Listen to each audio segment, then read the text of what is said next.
Daily current news में आज का हमारा विषय है आईएसएस पर शुभांशु शुक्ला मायोजेनेसिस पर कर रहे प्रयोग।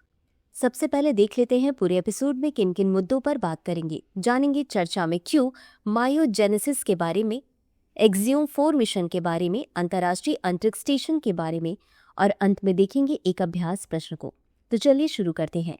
हाल ही में अंतर्राष्ट्रीय अंतरिक्ष स्टेशन पर पहुंचने के बाद ग्रुप कैप्टन शुभांशु शुक्ला ने अंतरिक्ष प्रयोगशाला में अनुसंधान गतिविधियां शुरू कर दी हैं। बीते दिनों एक्सियोम 4 मिशन के तहत 4 चालक दल का समूह अंतर्राष्ट्रीय अंतरिक्ष स्टेशन पहुंचा है, जिसमें एक सदस्य भारत के शुभांशु शुक्ला भी हैं।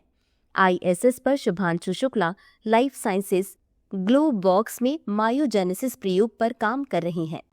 अगर आप भी कर रहे हैं एसएससी की तैयारी तो जुड़िए दृष्टि आईएएस की नई पहल दृष्टि एसएससी से, जहां आपको मिलेंगी free live classes, PYQs, demo classes, notification videos और स्ट्रैटेजी।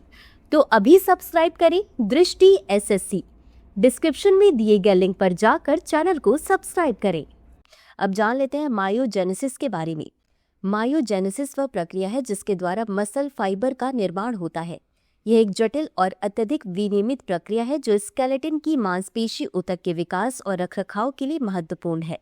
मायोजेनेसिस का महत्व शरीर की मांसपेशियों के निर्माण, गति करने, बॉडी पोस्चर बनाए रखने और मेटाबॉलिज्म को विनियमित करने में इसकी भूमिका में निहित है। मायोजेनेसिस में पूर्ववर्ती मायोब्लास्ट कोशिकाओं का मल्टी न्यूक्लियर मसल फाइबर में विभाजन होता है। बता दें कि यह प्रक्रिया न केवल भ्रूण के विकास के दौरान आवश्यक है, बल्कि जीवन भर मांसपेशियों की मरम्मत और पुनर्जनन में भी महत्वपूर्ण भूमिका निभाती है। मांसपेशियों के विकास और मांसपेशियों की बीमारियों हेतु चिकित्सीय रणनीति विकसित करने के लिए मायोजेनेसिस का अध्ययन महत्वपूर्ण है। अब जान लेते हैं एक्सियोम 4 मिशन के बारे में। यह mission axiom space, NASA, ISRO और यूरोपीय अंतरिक्ष एजेंसी के सहयोग से बनाया गया है। इस मिशन के तहत चालक दल के सदस्य आईएसएस पर 14 दिन बिताएंगे तथा सूक्ष्म गुरुत्व अनुसंधान, प्रौद्योगिकी प्रदर्शन और आउटरीच कार्य करेंगे। गौरतलब है कि चालक दल में अमेरिका, भारत, पोलैंड और हंगरी के सदस्य शामिल हैं। इस मिशन के साथ ही शुभांशु शुक्ला वर्ष 1984 के बाद से अंतरिक्ष जाने वाले भारत के दूसरे राष्ट्रीय अंतरिक्ष यात्री बन गए हैं। अब जान लेते हैं अंतर्राष्ट्रीय अंतरिक्ष स्टेशन या आईएसएस के बारे में। इसे 20 नवंबर 1998 को लॉन्च किया गया था। यह अंतरिक्ष में सबसे बड़ा मानव निर्मित ऑब्जेक्ट है। यह एक रहने योग्य कृत्रिम उपग्रह है जो पृथ्वी की निचली कक्षा में 370 से 460 किलोमीटर की ऊंचाई पर स्थित है। 2011 से आईएसएस पर लगातार लोग रह रहे हैं। यह पृथ्वी के चारों ओर लगभग 28,000 किलोमीटर प्रति घंटे की गति से घूमता है, यानी यह लगभग हर 90 मिनट में पृथ्वी की परिक्रमा करता है। इसी के साथ अंत में देख लेते हैं आज के अभ्यास प्रश्न को।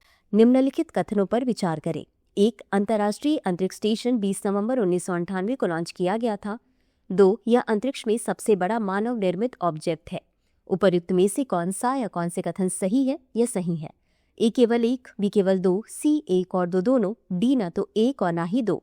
इस प्रश्न का उत्तर कमेंट बॉक्स में जरूर दें। अभी के लिए बस इतना ही। धन्यवाद।